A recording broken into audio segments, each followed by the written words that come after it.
Le livre de la jungle, vidéo numéro 7. Bonjour, alors comment ça va? Il n'y a pas quelque chose de changé aujourd'hui? Ah mais si, t'as vu qu'il me manquait Bécassine. Eh bien, Bécassine est toujours là, mais aujourd'hui, elle m'a dit « Je voudrais que mon petit doudou il puisse écouter l'histoire aussi. » Alors j'ai dit « Ben d'accord. » Donc elle a emmené avec elle son petit doudou. Alors, te souviens-tu, Mowgli a échappé au singe. Il est parti avec Balou et Bagheera. Mais est-ce qu'il va retrouver une vie tranquille? Allez, on se cale bien dans son fauteuil et on y va. Une nuit noire et lourde pesait sur la jungle. L'ombre bruissait de 1000 cris d'animaux partis en chasse. Couché au pied d'un figuier banyan, Mowgli dormait d'un sommeil profond. « Oh, le cher petit, dit Balou, tout attendri. Il est fatigué. La journée a été rude pour lui. »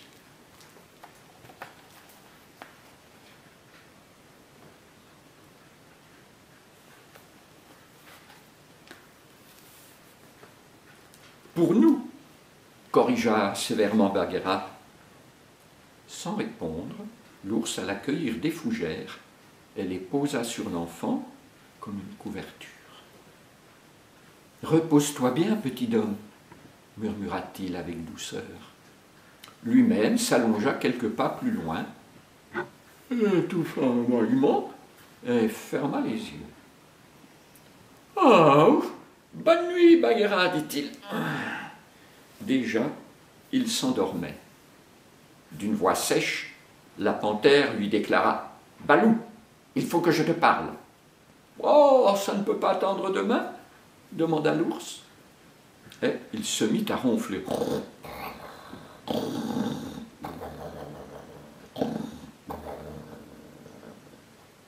Bagheera le secoua. « Non, Balou, ça ne peut pas attendre demain. Il s'agit de Mowgli. » « Oh, le cher petit, soupira l'ours avec un sourire bienheureux. Enfin, sois un peu sérieux, rien qu'une fois dans ta vie. Balou, que crois-tu qu'il va lui arriver dans la jungle, au petit? Bon, il deviendra un ours grand et fort, comme moi. Mais Mowgli est un petit homme. Il ne deviendra pas un ours. Pourquoi pas? Épouserais-tu une panthère? Balou se tordit de rire dans la mousse. Aucune panthère ne m'a jamais demandé en mariage. Un ours reste un ours, un petit homme devient un homme, dit Bagheera. Tôt ou tard, Mowgli tombera sur Shere Khan, et tu sais ce qui arrivera. Pour toute réponse, l'ours frissonna. La panthère profita de son avantage. « Il faut le ramener chez les hommes. Mowgli te fait confiance. Charge-toi de cette mission. » Balou poussa un énorme soupir. « Ouais, tu as raison, reconnut-il. Je te promets de le ramener chez les hommes. » Il se pencha sur Mowgli et il le réveilla. « Debout, nous partons. » Déjà, dit le garçon en se frottant les yeux. Où allons-nous? Oh, bien loin, répondit tristement Balou. Mais l'enfant ne l'écoutait pas.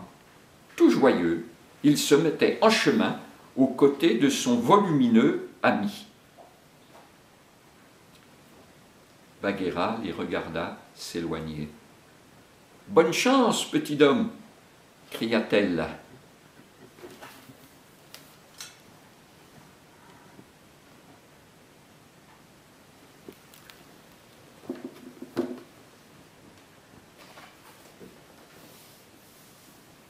Ils marchèrent longtemps.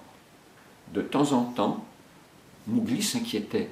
« Où me conduis-tu » Balou gardait la tête basse.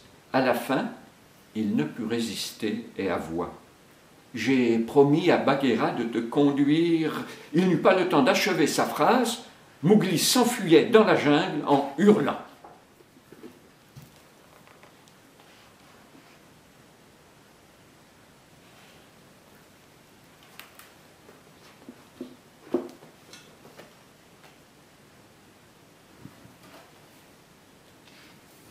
Tu m'as trahi, comme les autres. Non loin de là, le féroce Shere Khan chassait. Mais le gibier habituel ne l'intéressait pas. Ce qu'il voulait, c'était ce petit homme dont toute la jungle parlait. Si seulement je savais où il se trouvait, maugréait-il. Soudain, du haut d'un arbre, un sifflement se fit entendre. Chut! Shere Khan ne connaissait qu'un être dont le sifflement provoquait de tels frissons. Le python Kaa.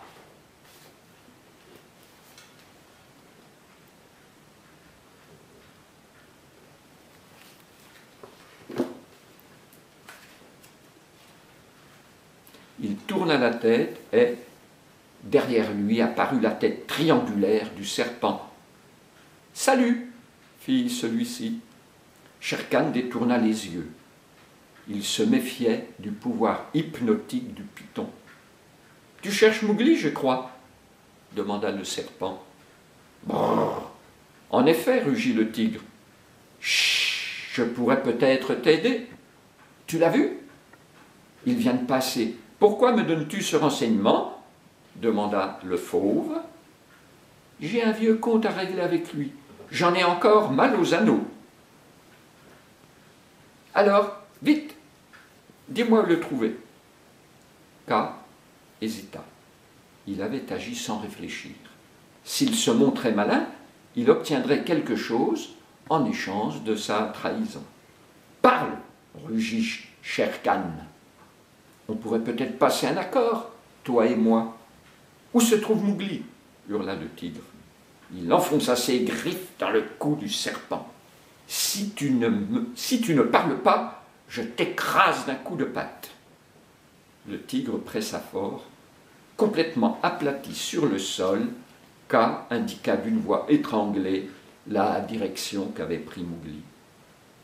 Sans attendre, Shere Khan se lança sur la piste.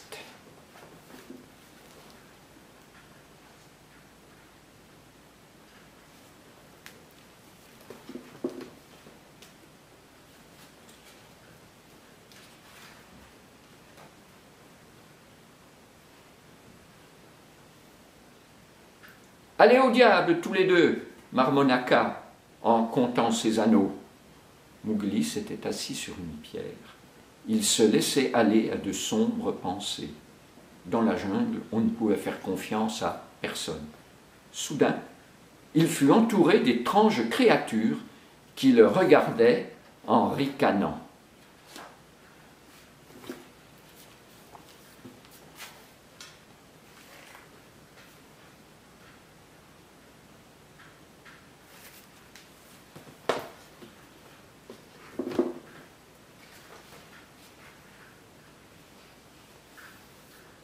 « Il est maigre, » disait l'un de ces drôles d'oiseaux. « Un vrai paquet d'os, » disait l'autre. « Pourtant, il a l'air de marcher, » commentait le troisième. « Avec ses pattes maigres, on dirait une cigogne, » suggéra un quatrième. Mowgli en eut assez. Il leva la tête et déclara « Je ne suis pas une cigogne, mais un petit homme. » Et il se mit à pleurer. Personne ne me veut comme ami. Les animaux de la jungle me rejettent ou me trahissent. Les quatre créatures se serrèrent autour de lui. Nous, les vautours, Murdarkor, nous serons tes amis. Des vautours? Oh, ils n'avaient pas l'air bien méchants. Avec leur grand bec, leurs gestes maladroits et leur écharpe de plumes blanches, ils étaient même assez rigolos. Mowgli ne résista pas longtemps. Bientôt, il écarta les bras et se mit à sautiller d'un pied sur l'autre pour les imiter. J'ai de nouveaux copains, songeait-il. Grâce à eux, j'aurai ma place dans la jungle. Il ne savait pas que, dans un fourré voisin, 2 yeux jaunes d'une lueur féroce l'observaient en brillant.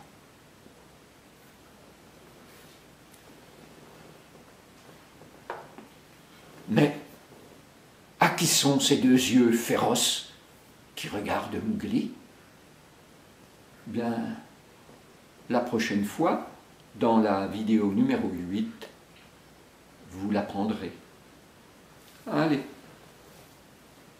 T'es contente?